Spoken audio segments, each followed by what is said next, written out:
رحمة مشيو عليه امتحان خويا حالته غير شوف عمرك ما قدوزيش امتحان خويا والله ما نبقى عايشة. بسبب الضغط اللي تيكون اثناء امتحان البكالوريا صفاء لقات الانتحار ارحم لها. الله يسمح لها ويرحمها والله يصبر والديها. هذه قصه للعبره للدوله والمجتمع. ماشي سهل نفقدوا روح بسبب الضغط اللي تتمارسوا منظومه التعليم، منظومه الشغل اللي ما تتعترف غير بالشواهد والنقط دون التركيز على ما اكتسبه التلميذ والطالب خلال مراحل التعليم. اللي بغيت نفكركم فيه انه ماشي مهم النجاح بنقاط متميزه من اجل الدخول للمعاهد والحصول على نقاط مشرفه. المهم هو شنو اكتسبتي من معارف وقيم وتكوين ومهارات اللي غادي تخليك ناجح في حياتك.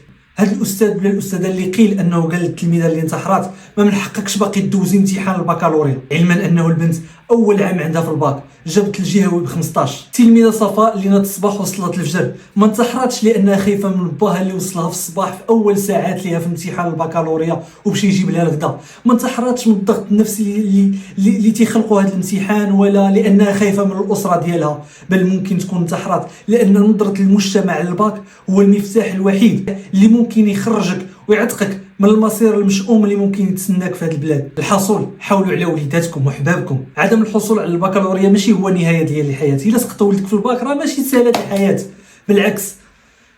وزيد عليها الشواهد والوظيفه راه والله ما تتعني النجاح.